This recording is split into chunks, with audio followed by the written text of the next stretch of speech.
Alright guys, it's early in the morning. I wanted to get this video over with so I can eat some breakfast, get ready for work. But I wanted to do this video. Got the camera on the tripod this time so I don't have to hold it. And let's get on with it. Let's do some testing. We didn't run no air conditioning last night, so the batteries, it's not drained too much. Right now, 3.99. 40. 3.99, 40, 40, 40, 40, 3.99,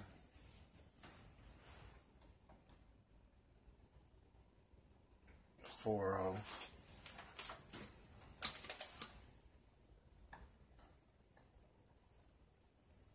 40,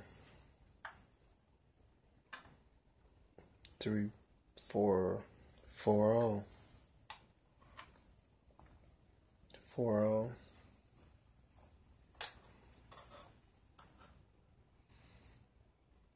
3.99, 3.99.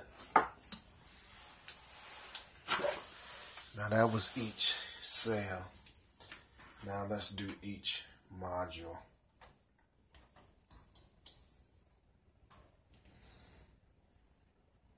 $7.998.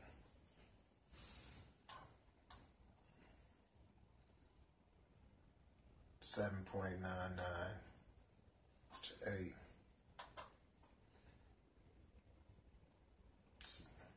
$7.99 to 8.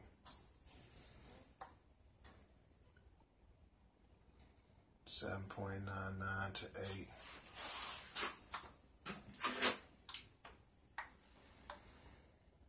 $7.99 to 8.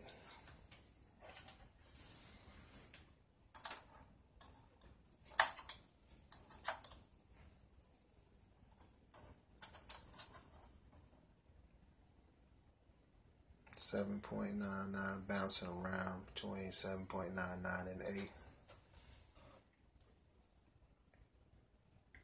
$7.99 and 8. Alright, let's take a look at our sheet here. See what we got.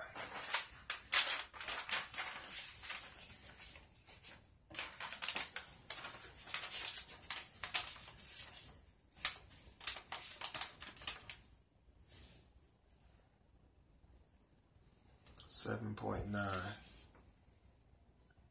85%.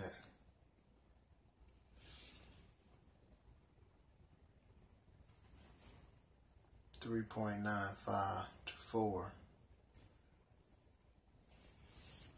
4 says 90%. So we right in this range between 85 and 90. I made this sheet here, and what I did was my batteries can only go, you can't take them down past 5.00.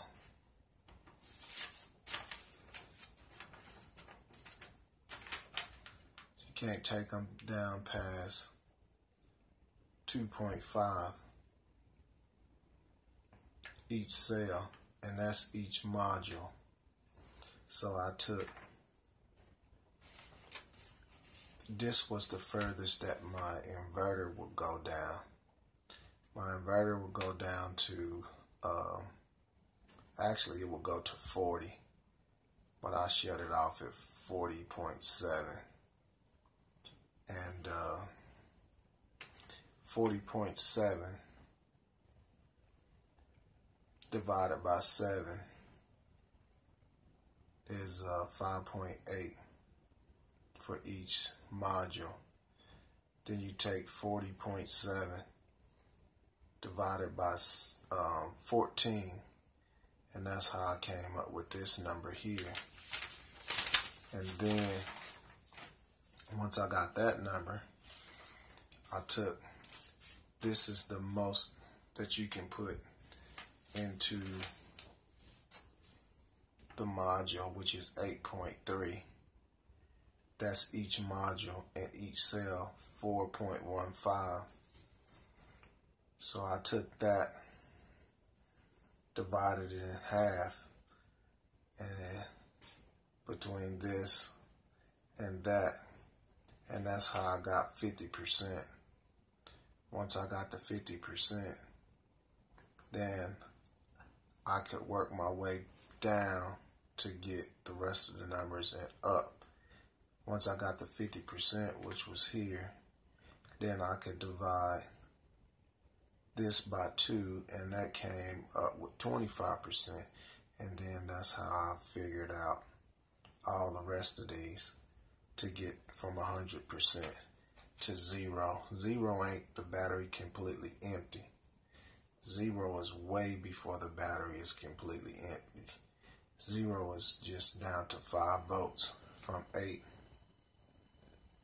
Uh-oh, can't see here. From 8.3 to 5.8. And my 5.8 is 0 because this is where my inverter was shut down at 40.7. So that's how I came up with that.